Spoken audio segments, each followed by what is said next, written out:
Montana Ag Live is made possible by the Montana Department of Agriculture, MSU Extension, the MSU Ag Experiment Stations of the College of Agriculture, the Montana Wheat and Barley Committee, Cashman Nursery and Landscaping, the Northern Pulse Growers Association, and the Gallatin Gardeners Club.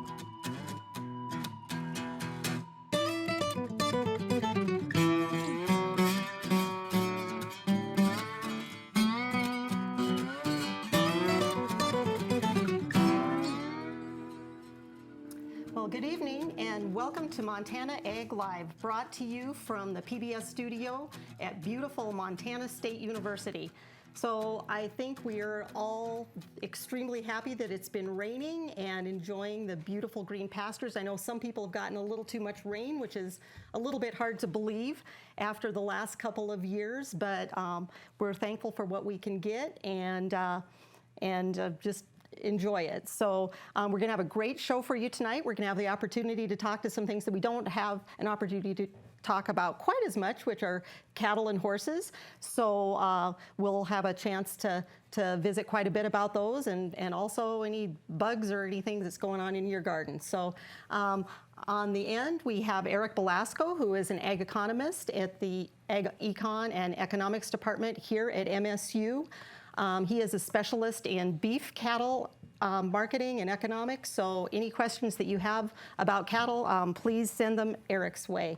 Amanda Bradbury is a equine specialist, nutritionist, and physiologist for horses here at MSU in the Animal Science Department. So all of you that either have horses as part of your working operation, or if you just have them as pets or enjoy riding them in arena or rodeo, you can give Amanda some good questions. We have Frank Etzler, who is an entomologist from the Montana Department of Agriculture.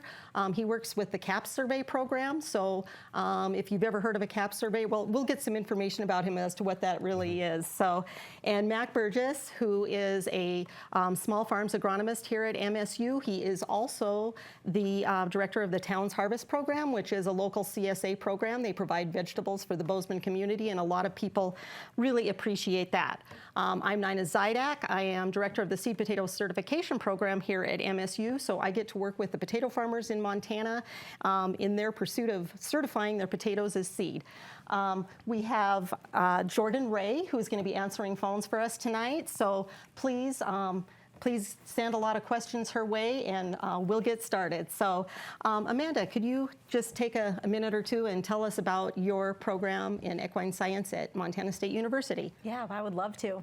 So I've been at Montana State University for about 3 years now in the equine science program of the Department of Animal Range Science. We are a growing section of animal and range science, and most of my work is in equine nutrition, but also growth and developmental physiology of future performance horses. So I teach in the department, but also do research. And one exciting piece of new news from our program is that we have a new breeding herd of 13 registered quarter horse mares that we're excited to work into the program with both teaching and research. Great, thank you. Thank you. So we'll get started with Mac. There's a question that actually came in through the Facebook page from Polson. What are the pros and cons of seeding clover into your lawn or pasture to supplement nitrogen? Clover. I can think of one con. I got stung by a bee on my foot one time walking barefoot in the lawn. So yes, I know. I've seen that. That's a thing. I suppose if you're not going to water or fertilize your lawn, clover will tend to do better than the grass will, and maybe even take over and at least keep the ground covered.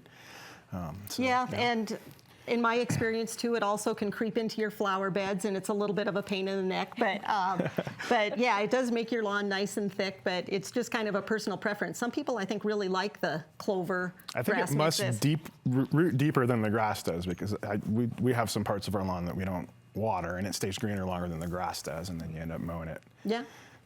Yeah. That's a plus. So, Frank, yeah, this is a question I'd like to explore a little bit. What is a CAP survey? I know that's part of your job. Can you tell us a little about that? So the CAP survey is a cooperative agricultural pest survey, and that is a survey for specific pests that we could have here in Montana.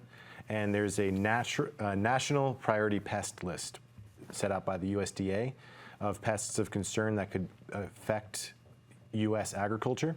So we survey for these pests of concern, and that way we can say Montana is free of these pests. So when we export our crops overseas, we can say, hey, we don't have it here. And when they ask, how do you know you don't have it here? Well, we have this many years of surveys. Okay, great. Yeah. So that's one of the ways that you're monitoring for emerald ash borer. Sort of. Sort of? Sort of. Not quite, because unfortunately, emerald ash borer has actually been pulled off of that national priority pest list. Oh, okay. Because it's been established already in most of the United States. So they've restructured everything towards a biocontrol program. Oh, okay, I see. So where is it emerald ash borer now? So near us in Montana, we have 3 directions. We have the lower southeast corner of South Dakota, right there. In Colorado, north of Denver. It's been established there for many years. And then last year, it actually was discovered in Oregon. So we've been watching the situation in Oregon pretty closely. We talk with the Oregon Department of Agriculture, and because we're now surrounded on 3 sides, I'm planning on starting next year to begin active surveys for emerald ash borer with the department. There are some community foresters in certain cities that do monitor for emerald ash borers, so we are part of the area is looking for it actively. Okay. Thank you. Amanda, a question came in from Missoula on horse supplements. Do they need to give horse supplements to their 21-year-old horse during the summer? They have sufficient pasture and they're on a 50-50 grass alfalfa mix in the winter. He's still sound and good for short trail rides. So what would you recommend for a horse like that? Yeah, that's a great question. A 21-year-old horse is typically getting later in their years of performance, and it's great to hear that this animal is doing well and is sound and still able to do some performance events, even if it's just trail riding. From a supplementation perspective, it sounds like this animal's on a good high-quality forage source, both in the summer and winter months, which is excellent. So the need to supplement is likely not there. Now, if you think that the animal might be missing something in the diet, you can certainly send those forages off for an analysis of some kind that will give you a breakdown of what is in those feeds and what may be missing. If you don't want to do that testing, you certainly don't have to either. And if you want to supplement something, just a standard multivitamin, multimineral would be appropriate, or even just giving that animal access to a trace mineralized salt block in their pasture wherever they're housed during the year. Yeah, I think that's really good information, because I think a lot of times people are bombarded by advertisement information that suggests that they need supplements, but I think sometimes maybe it's kind of like humans, we don't always need supplements. Yes. That is very accurate. The horse supplement world follows the human supplement world in a lot of cases, and most of the time it's not needed. And you want to be very critical in your assessment of those supplements that you'll find over the counter. Make sure that they have high quality ingredients, but make sure your horse actually needs it. When you start doing potion making as far as mixing up your animal's feeds, you can actually end up disrupting some of the dietary balance, but also just giving things that are inherently not necessary for the animal if they're on a high quality diet. And given this horse example, if this horse is healthy at 21 years old and not exercising too hard, then chances are that forage-based diet is probably all that animal needs to survive and thrive. Okay, just like us. Yes, exactly. All right. So staying on the same subject of feed, Eric, why are hay prices still so high? Yeah, hay prices about the middle of 2021 started going up because of the drought and have really stayed up since then. And so in economics, we always look for prices as that's the signal to producers. When you see high prices, it's to produce more. And we couldn't really produce much more last year. The weather just wasn't quite there. It was in some parts of the state, but not across the state. So production for the last couple of years has been down in the state, and as such, hay stocks are still pretty low. This year we'll see the weather looks pretty wet so far, but with 2 years coming off of kind of record lows as far as production's concerned, we'll see for some kind of a rebound there, and potentially with these high record cattle prices, also the demand for those hay stocks and for horses as well, might find a home for a lot of that hay that's going to be produced hopefully this summer. Right, so the hay farmers still have good markets to look forward to for at least the next year. Yeah, I mean, it's still like, $250 a ton as long as Wow, it's that. that's amazing. Yeah. That's amazing. But it costs a lot to produce it too. It does, yeah. And yeah, there are real limitations when it's not raining to produce it across the state. Sure, thank you. So a question just came in from Great Falls on their potatoes, so I think I can probably answer that one. Her state certified potatoes from last year are coming up. Will they be okay, and should she let them continue to grow? So I think this question is about volunteer potatoes, so which I'm actually kind of surprised that you would have volunteer potatoes in Great Falls, because usually the ground freezes hard enough in Great Falls that I would think that they would have frozen in the ground, but maybe they had some good snowfall in Great Falls this year. But I mean, in general, the short answer is no. You should always start with clean, disease-free, certified seed potatoes each year. It's actually something that our potato farmers can contend with if they have high snowfall, or if you have a situation where the ground doesn't freeze, you can get volunteer potatoes, and those volunteer potatoes can harbor diseases that can cause problems for the next crop. And some of those diseases can be spread through the air and also through insects. So it's always a good idea to get rid of volunteer potatoes. So I think that's probably what they were going for with, because I can't imagine that your certified potatoes that you bought last year would still be good to plant this year. Right. I think they would be little mummies. So Mac, a question from Bozeman, and this is a question that actually did come in to the studio this week, and it's on aspens, and it appears that they've got something going on the bark of the tree. If you could just take a look at that. They're wondering if that's Cytospora canker, and if so, what can be done about it? Can you just talk a little bit about aspens and How many cankers? kinds of canker are there? There's a lot of different kinds of canker. I honestly couldn't tell you one from the other, but I think a lot of aspen stands have them, and aspen trees don't live forever. And it looks like there's a healthy stand of other aspen trees around there, and they're all connected together below ground. And aspens are a wetland tree. Most of my experience with aspens is in more of a forestry context than horticulture. It's probably going to die. It looks pretty big. You might cut it down and let the other ones grow back. Yep, I think it's eventually going to girdle the tree, but again, it looks like a very healthy stand of aspens, and aspens are technically clones, and they will shoot up more. And they thrive on disturbance. So. Right, if you take that one out, another one will come back. Yep. So Frank, I'm passing on a question from my nephew. I was just in Winifred this last week, and in that area, they noticed that the grass in the ditches and some of the CRP is actually kind of browning out early, and looks just like it's really going downhill, and that problem is spilling into some of the neighboring wheat fields. Do you have any idea what might be going on with that? I do. That is going to be the black grass bug.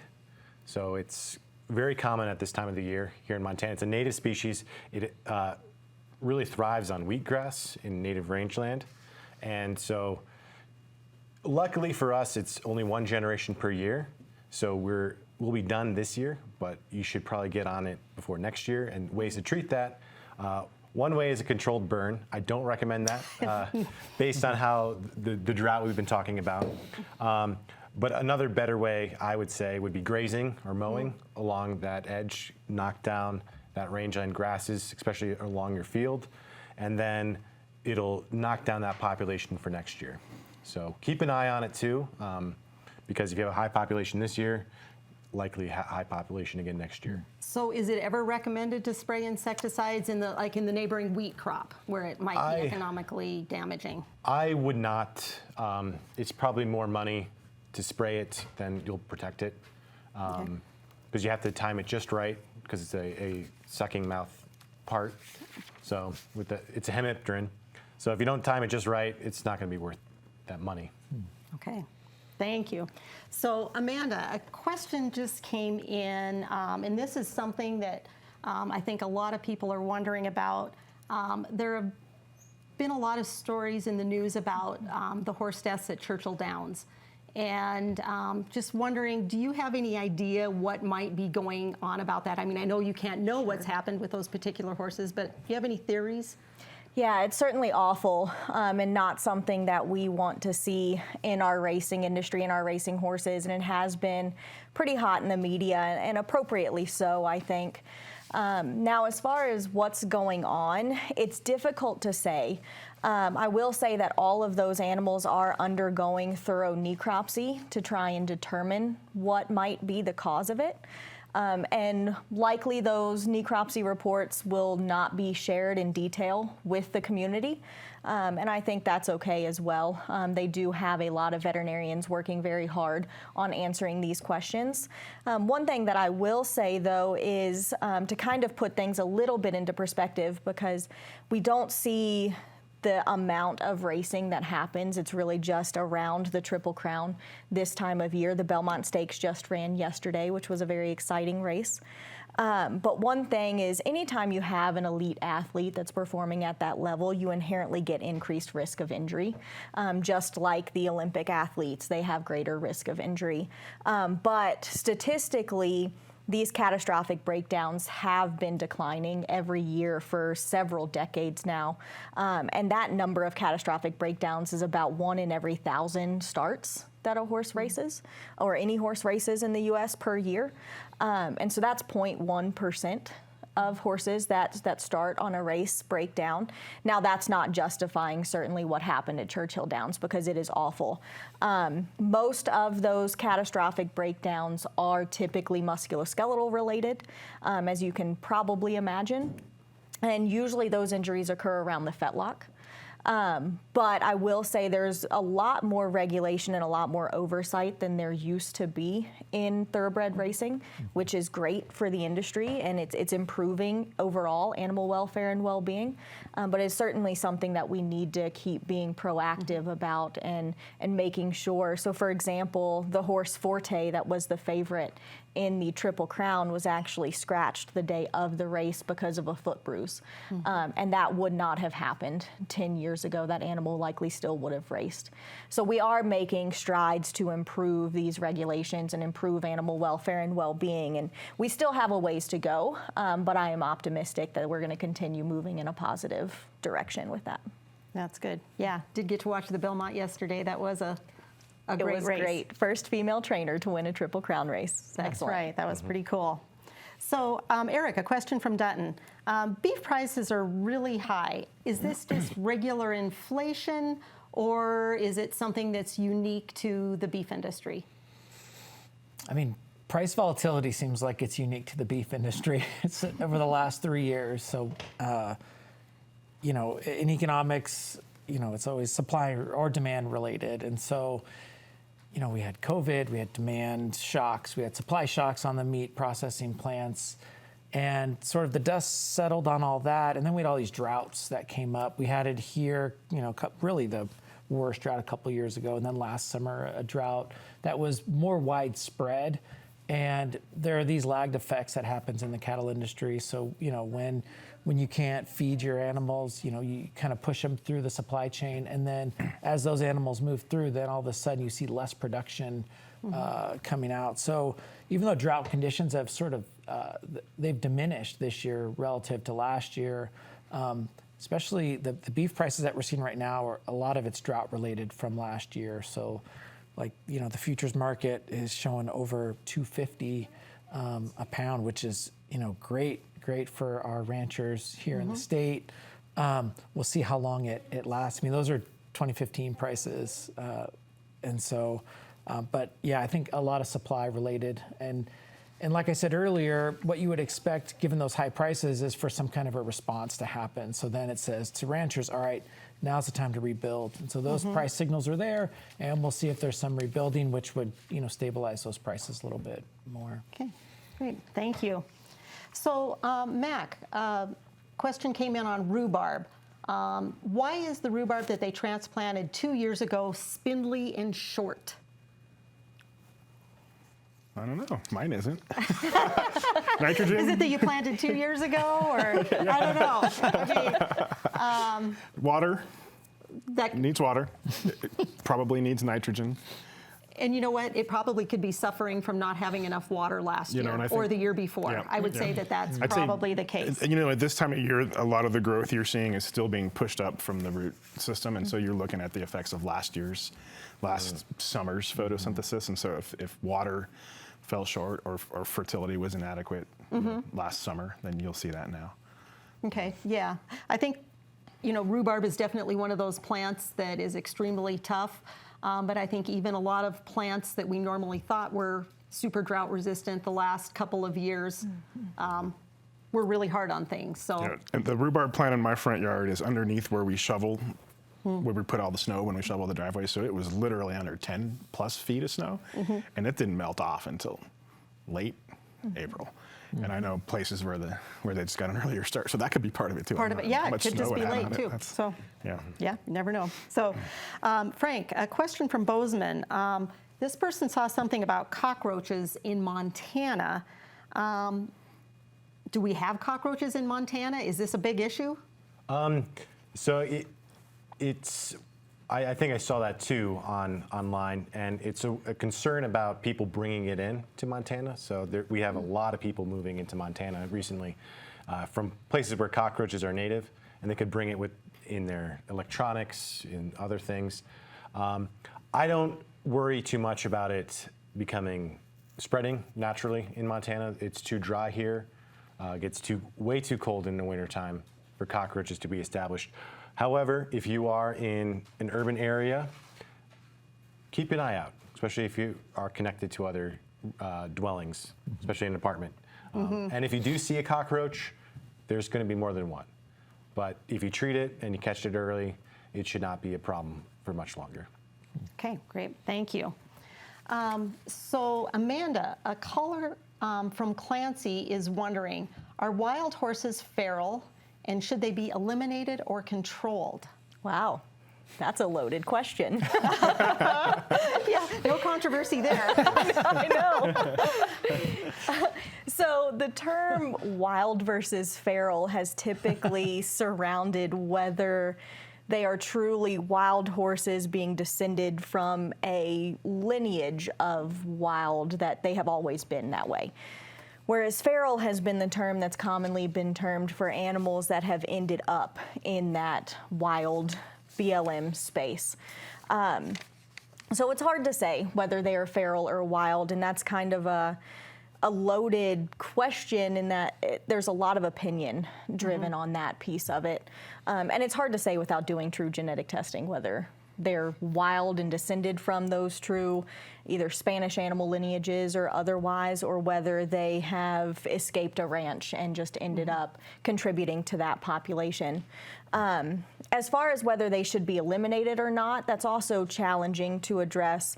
I do think our numbers are getting a little bit hard to control, and that is something that researchers have been working very hard on, is how do we control these populations.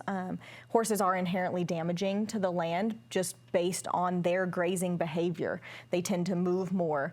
They tend to, the way they eat the grasses and stuff is different than that of cattle. And so they do tend to be inherently more damaging, which is why even on the domestic side, the stocking rate is going to be different than that of cattle on a given piece of land. I do think we need to do some work on controlling those populations, and there are researchers working on some reproductive controls, particularly on the stallion side. If they can give a lot of work in the vaccination side, if they can vaccinate this animal to make them sterile for a short period of time or permanently, then we can control population that way as well. So there is a lot of work being done in this space and trying to figure out what's best for preserving those lands. So in Montana, the populations really, aren't they mostly still in just eastern Montana in, I'm trying to think of the name of the mountains. That is correct. Eastern and southern Montana yeah. is where we tend to see most of those populations. Yeah, when my family first moved into Fergus County in the 70s, there were still some that were left from the homesteader days. Sure.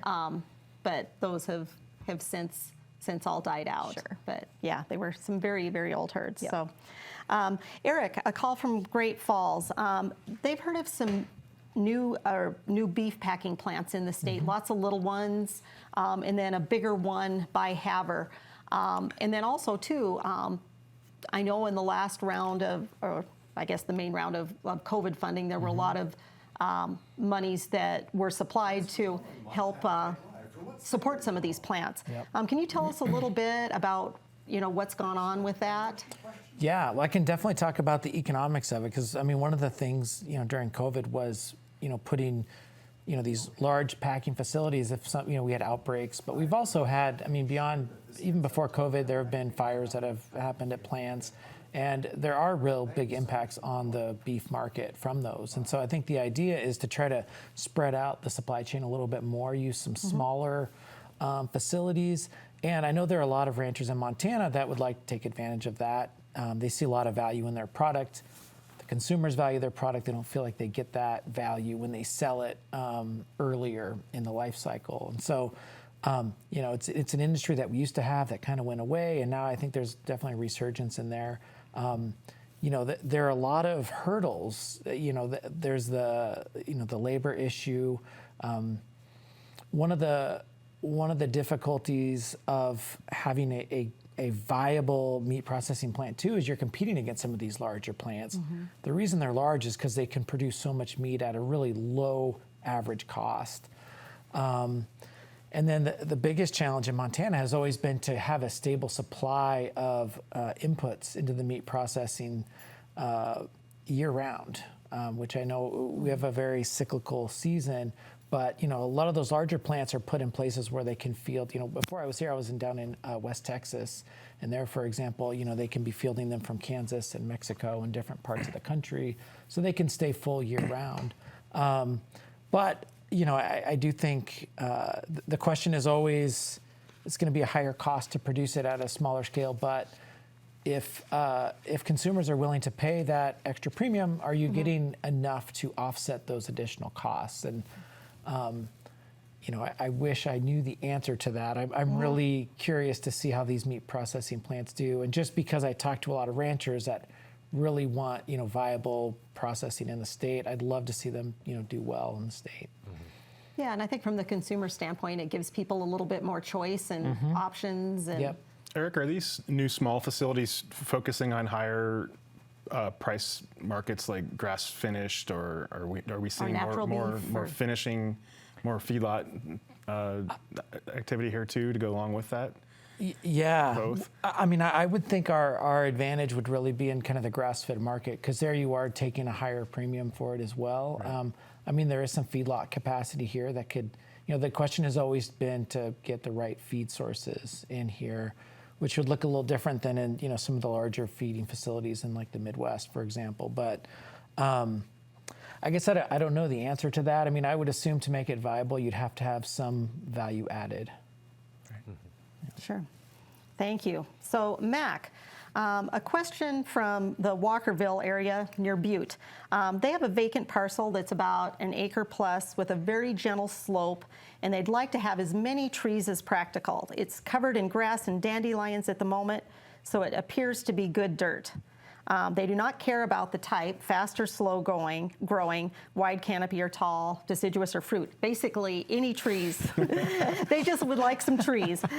We just want to propagate something that can thrive the best. Do you have any recommendations for them? See, Butte's at a little over 6,000 feet elevation, and it's pretty dry.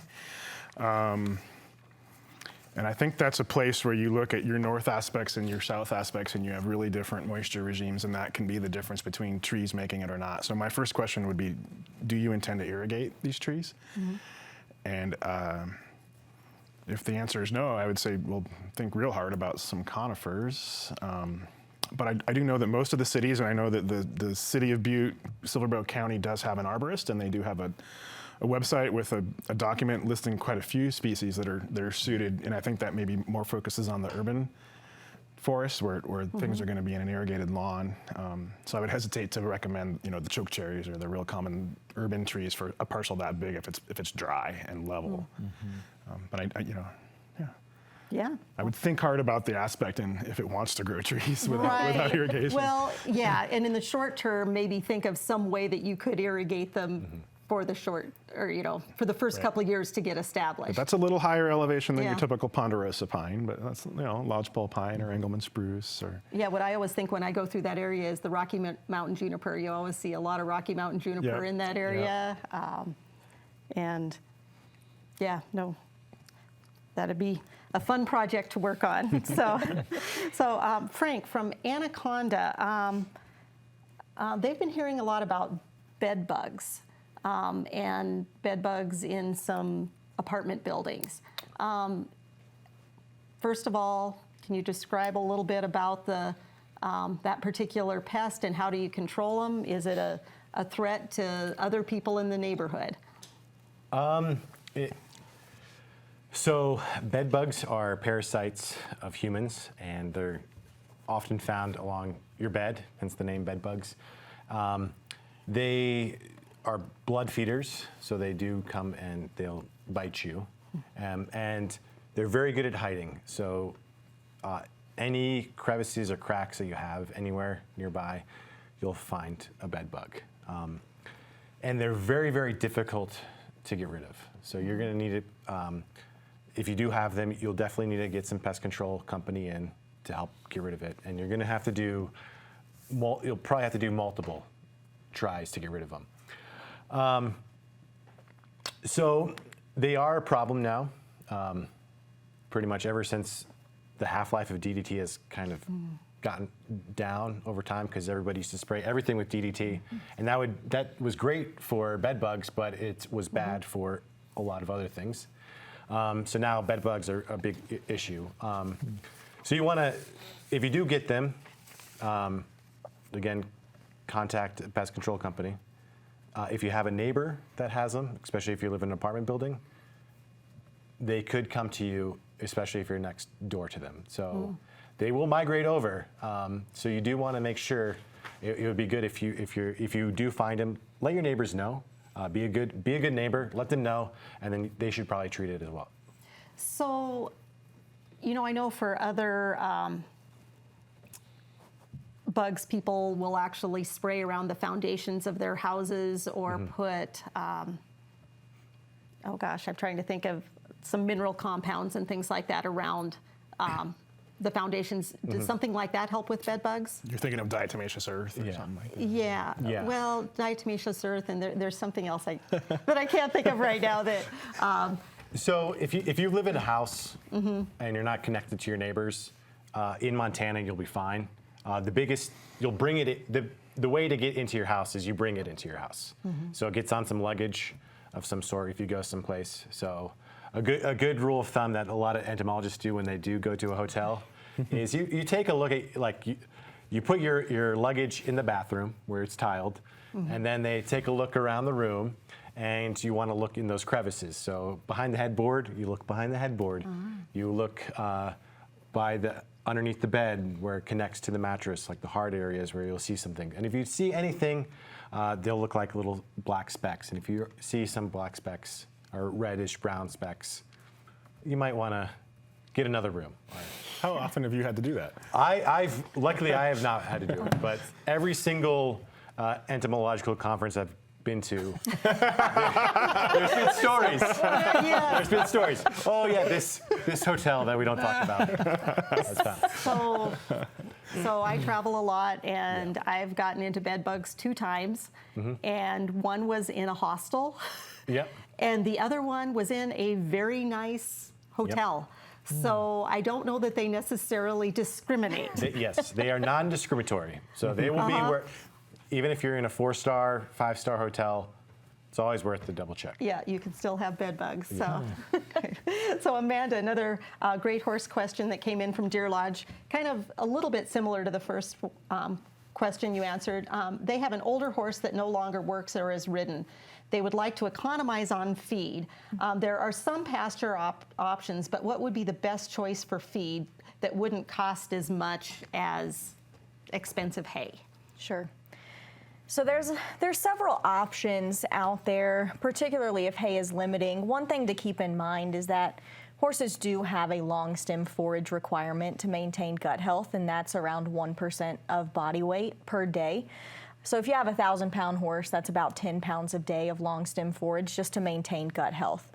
Now that 1% of body weight won't meet nutrient requirements for the animal, but you could at least scale back the amount of long stem forage that you may be using for that animal and fill the gap with something else that may be more economical. There are options on the market that are fairly easy to feed, but also economical to purchase, and they're called ration balancers. There's a lot of major commercial feed companies that sell those, and basically they're high protein, high in vitamins and minerals that are meant to simply fill the gap that forage may not provide. And they're fed usually at a rate of a pound or two a day, so very small volumes compared to most of the other commercially formulated grains that we typically feed to our performance horses or horses with other energy demands. So that could be a good option as well.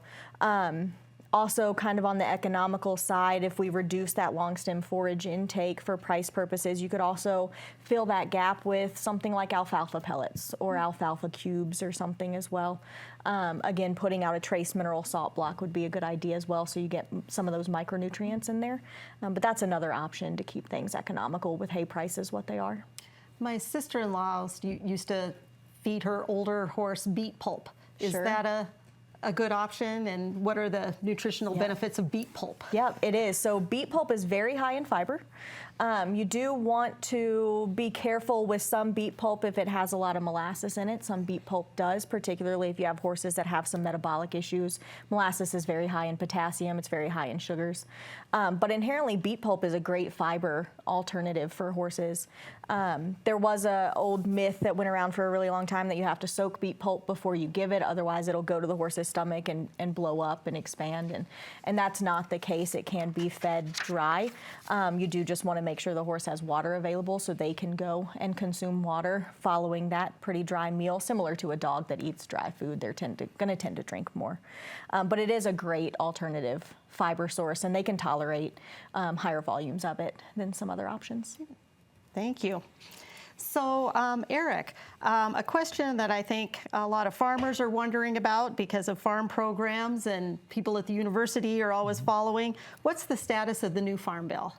Yeah, it's my favorite topic. All right.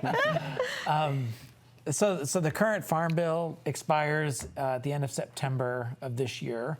And so, the normal process is to, be drafting it. I think at this point, they're getting it kind of the markup and sort of taking proposals from different senators and representatives on what would be in that bill.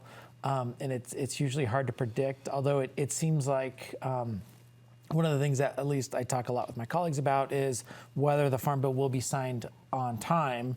Back in, ended up being the 2014 Farm Bill, was going to be the 2012. There was a couple-year delay.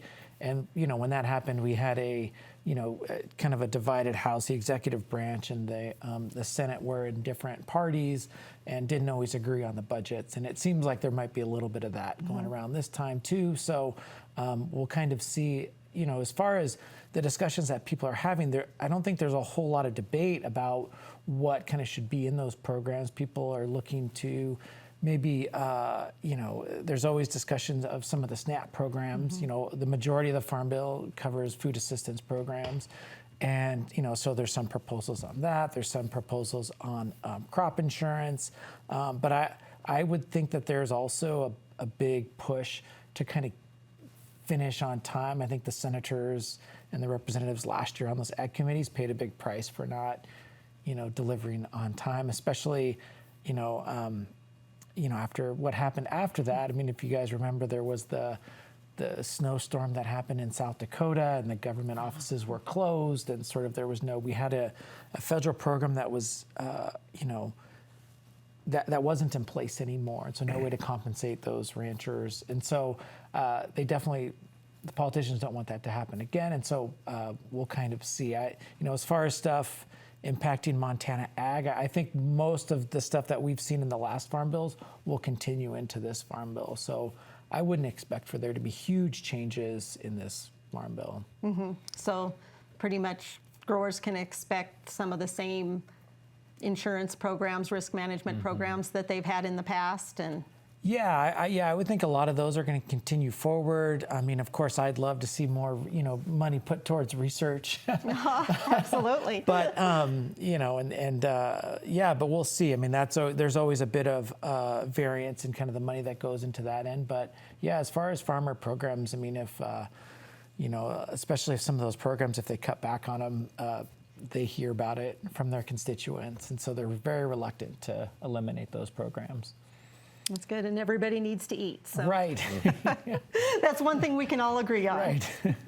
So Mac from Lincoln County, actually, and Libby, they have a 30-acre hayfield that's been taken over by cheatgrass. I know you're not a weed scientist, but maybe if you know a little bit about the biology, would it be better to put cows on it early to eat it down to allow other grasses, or should they spray it? And they're saying that spraying for them is a last resort. So cheatgrass is a winter annual grass weed. It seeds germinate in the fall, and then the plants go dormant over the winter, like winter wheat does, and they need to be vernalized. And then it makes seed very quickly in the spring. So it's a bit late, I think, to be asking this question right now. The time to do either was probably some time ago. But yeah, grazing can be an effective tool to prevent, but you want to manage the seed set, right?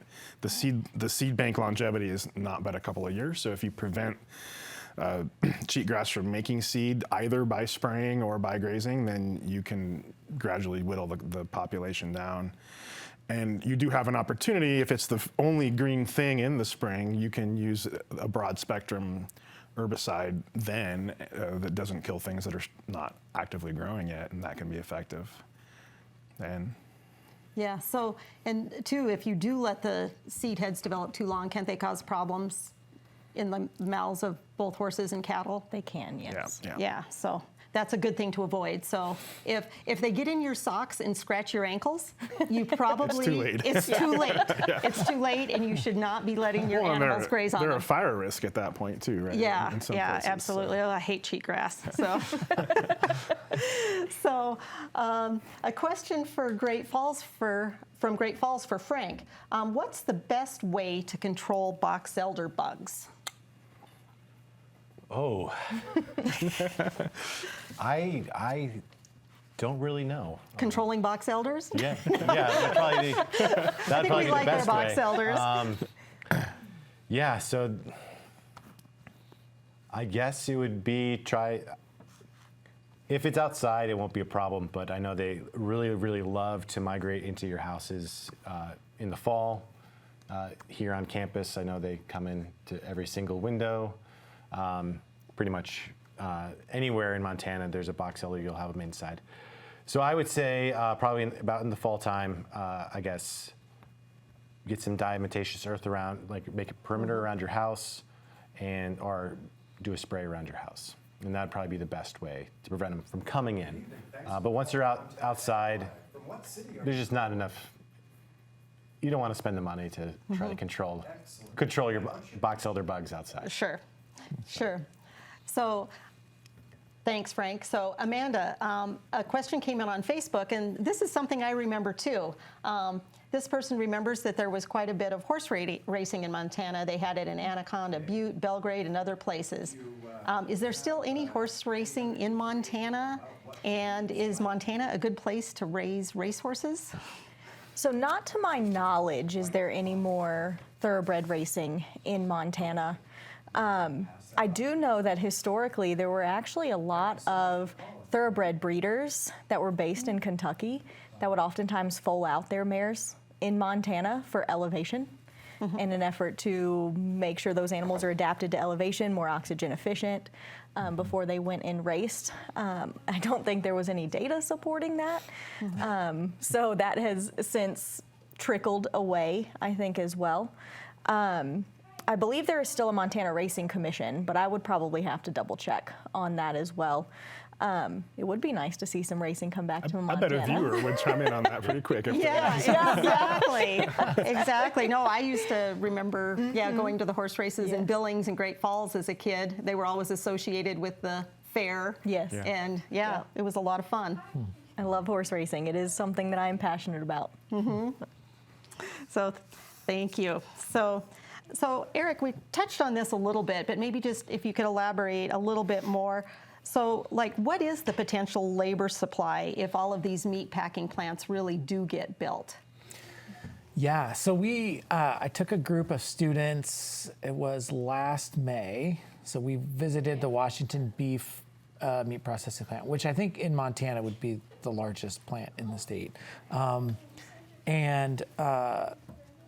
had, I think they had about 90 workers per shift that were on there working different, different cuts and working in different rooms. The difficult thing is it's a job that's hard to get people to do. It's fairly specialized as well.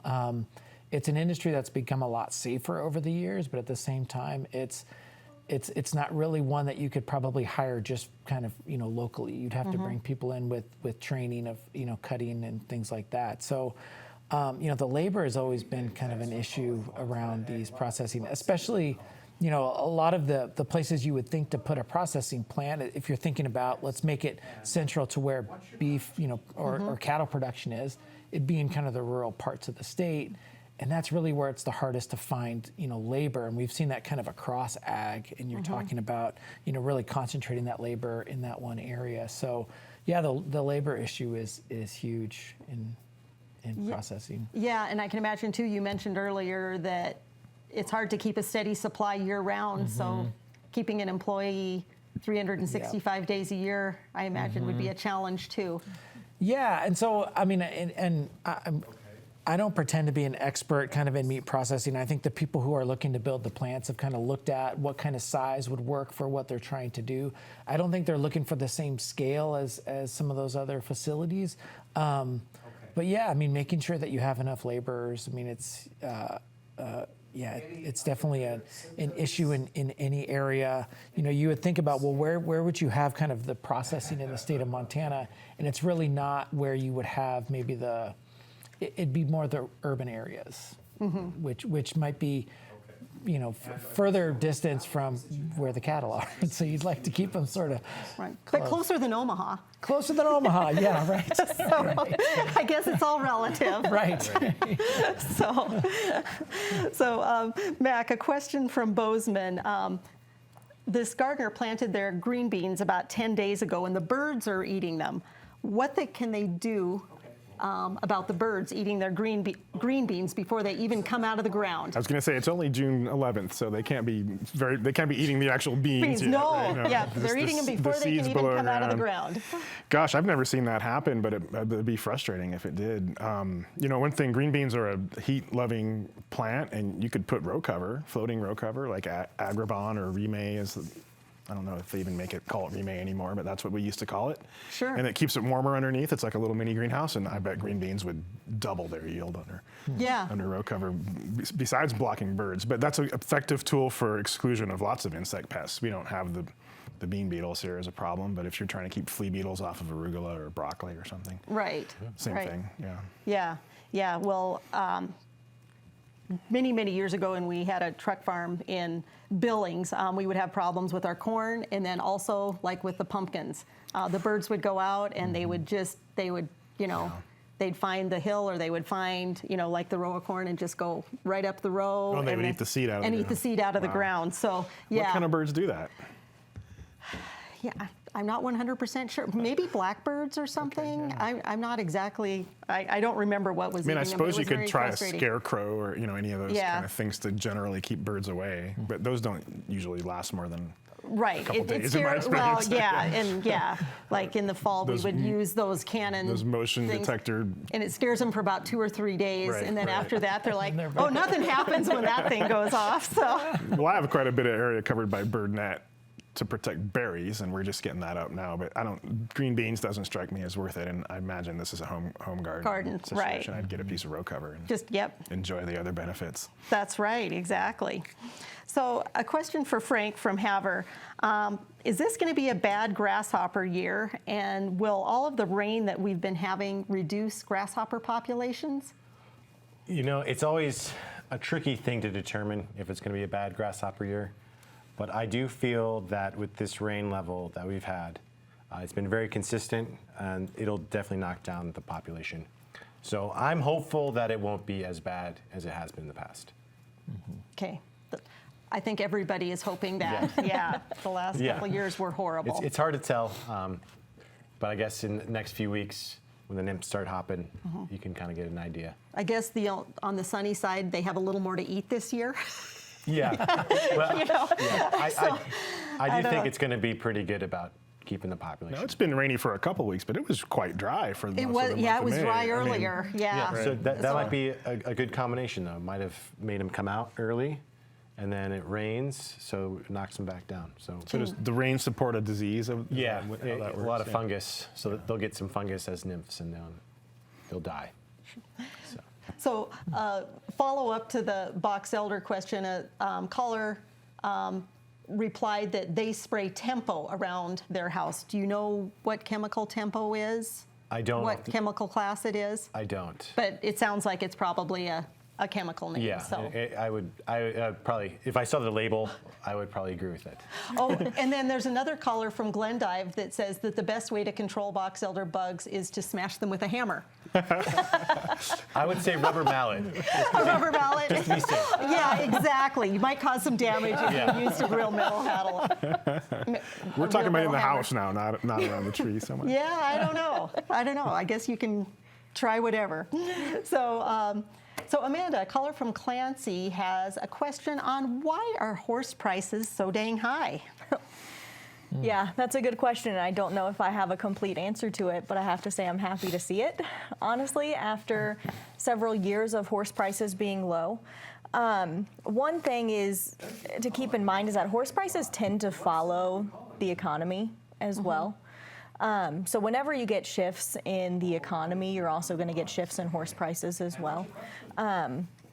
It's the reasoning behind the pricing is usually a little different than on the cattle side of things, but it's hard to pinpoint one thing that's driving that. I know it makes it hard on the purchasing side, but overall, horse prices being high tends to be a good thing for the industry as a whole. So, and do you think it's worth the average recreational person to go for papers, or are pasture-bred horses just as good? What's your opinion on that? Oh yeah, that's a great question.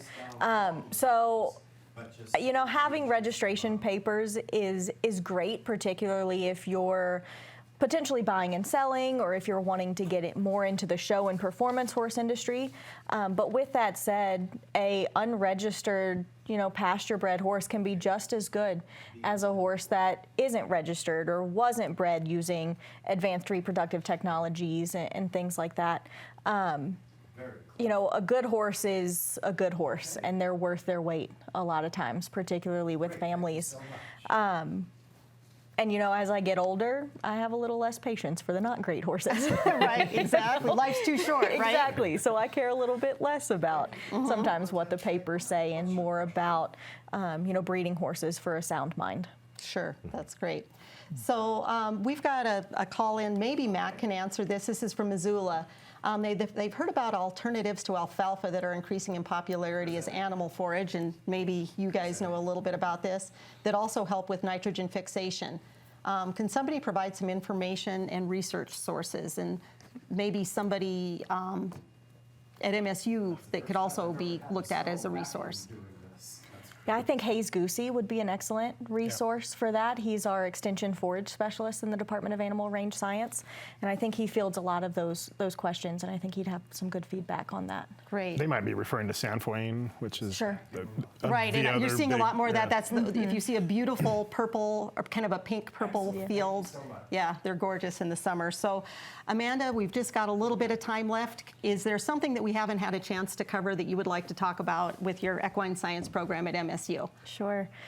So one of the things that I'm really excited about at MSU is the growth of our equine science program and the support we have to grow it. So we have more students coming in, which is great. We have more research happening, which is a great opportunity for students, but also a great opportunity for us to get valuable information out to horse owners in Montana.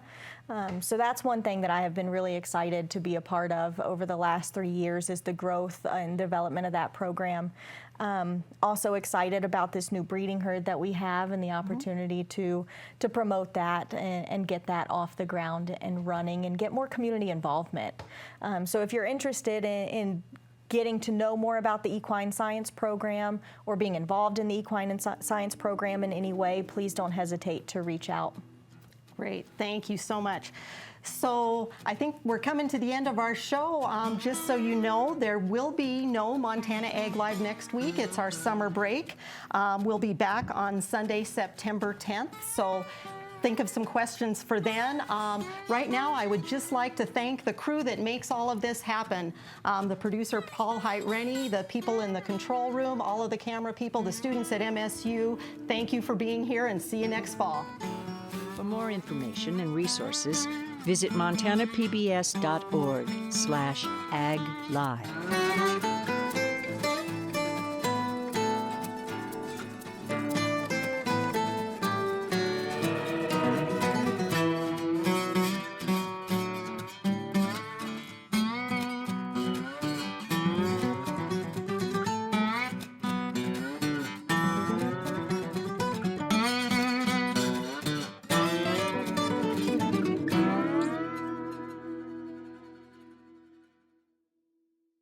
Montana Ag Live is made possible by the Montana Department of Agriculture, MSU Extension, the MSU Ag Experiment Stations of the College of Agriculture, the Montana Wheat and Barley Committee, Cashman Nursery and Landscaping, the Northern Pulse Growers Association, and the Gallatin Gardeners Club.